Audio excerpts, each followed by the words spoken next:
ನಮಸ್ಕಾರ ಪ್ರಿಯ ವೀಕ್ಷಕರೇ, ಇಂದು ನಾವು ಮಹಾಶಿವರಾತ್ರಿಯ ವಿಶೇಷತೆ ಏನು ಎಂದು ತಿಳಿದುಕೊಳ್ಳೋಣ.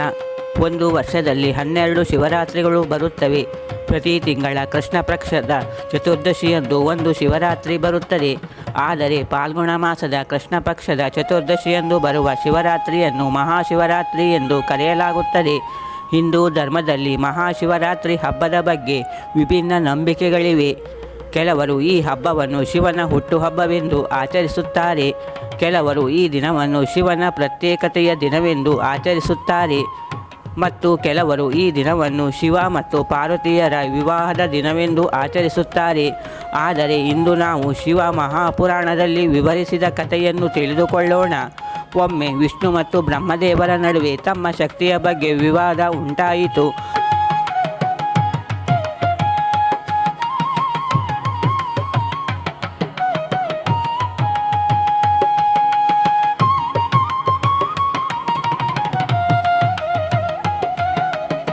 ಆ ವಿವಾದದಿಂದಾಗಿ ಎಲ್ಲ ದೇವತೆಗಳು ಭಯಭೀತರಾದರು ಮತ್ತು ತೀವ್ರವಾಗಿ ದುಃಖಿತರಾದರು.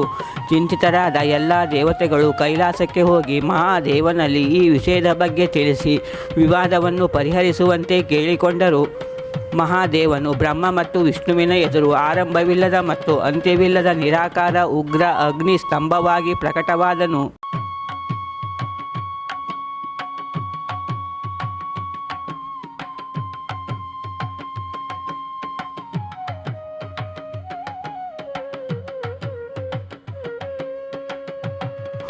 ಈ ಅಗ್ನಿ ಸ್ತಂಭವು ಲಕ್ಷಾಂತರ ಸೂರ್ಯರಿಗಿಂತ ಹೆಚ್ಚು ಪ್ರಕಾಶಮಾನವಾಗಿತ್ತು. ಆಗ ಬ್ರಹ್ಮ ಮತ್ತು ವಿಷ್ಣು ಇಬ್ಬರು ಈ ಪ್ರಕಾಶಮಾನ ಸ್ತಂಭದ ಎತ್ತರ ಮತ್ತು ಆಳವನ್ನು ಅಳೆಯಲು ಪ್ರಯತ್ನಿಸಿದರು. ಬ್ರಹ್ಮನು ಮೇಲ್ಭಾಗವನ್ನು ಹುಡುಕಲು ಸ್ತಂಭದ ಮೇಲ್ಭಾಗಕ್ಕೆ ಹೋದನು ಮತ್ತು ವಿಷ್ಣುವು ಕೆಳಭಾಗವನ್ನು ಕಂಡುಹಿಡಿಯಲು ಕೆಳಭಾಗಕ್ಕೆ ಹೋದನು. ಯಾರಿಗೂ ಅದರ ಆರಂಭ ಮತ್ತು ಅಂತ್ಯವನ್ನು ಕಂಡುಹಿಡಿಯಲಾಗಲಿಲ್ಲ. ತರುವಾಯ ಬ್ರಹ್ಮ ಮತ್ತು ವಿಷ್ಣು ಇಬ್ಬರು ಶಿವನಿಗೆ ನಮಸ್ಕರಿಸಿ ಮೌನವಾಗಿ ಅವನ ಬಲ ಮತ್ತು ಎಡಕ್ಕೆ ನಿಂತರು.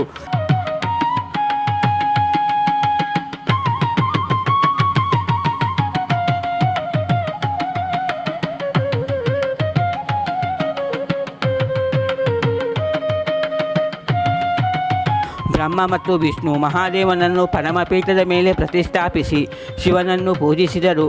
ಇದರಿಂದ ಸಂತೋಷಗೊಂಡ ಶಿವನು ಅಂತರ್ಗತವಾಗಿ ತನ್ನ ಪ್ರಕಾಶಮಾನವಾದ ಲಿಂಗ ರೂಪವನ್ನು ಬಹಳ ಕಡಿಮೆ ಮಾಡಿದನು.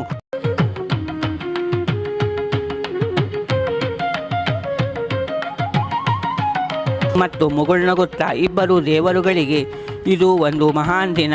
ಇಂದು ನನ್ನ ನಿರಾಕಾರ ಮತ್ತು ಸಾಕಾರ ರೂಪಗಳನ್ನು ನೀವು ಪೂಜಿಸಿದ್ದಕ್ಕಾಗಿ ನಾನು ನಿಮ್ಮಿಬ್ಬರ ಬಗ್ಗೆ ತುಂಬ ಸಂತೋಷಪಟ್ಟಿದ್ದೇನೆ.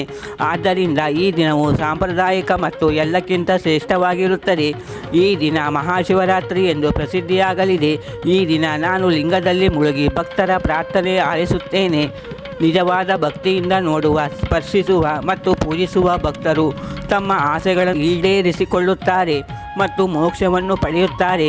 ಸಂಪತ್ತು ಮತ್ತು ನೆಮ್ಮದಿಯಿಂದ ತುಂಬಿ ಎಲ್ಲ ಲೌಕಿಕ ಸುಖಗಳನ್ನು ಆನಂದಿಸುತ್ತಾರೆ ಎಂದು ತಿಳಿಸುತ್ತಾನೆ.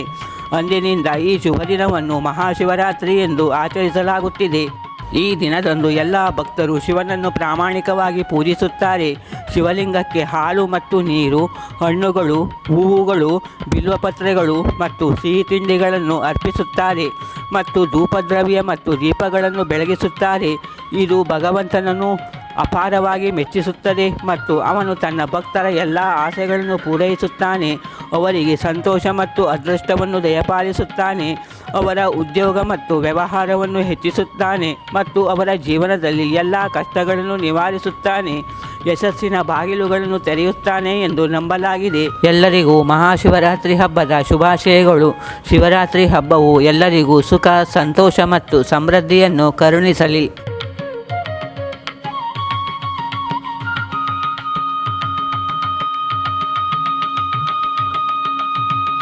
ವೀಕ್ಷಕರೇ, ಈ ವಿಡಿಯೋ ನಿಮಗೆ ಇಷ್ಟವಾಗಿದ್ದರೆ ಲೈಕ್, ಸಬ್ಸ್ಕ್ರೈಬ್, ಕಮೆಂಟ್ ಮತ್ತು ನಿಮ್ಮ ಮಿತ್ರರಲ್ಲಿ ಶೇರ್ ಮಾಡಿ. ಧನ್ಯವಾದಗಳು.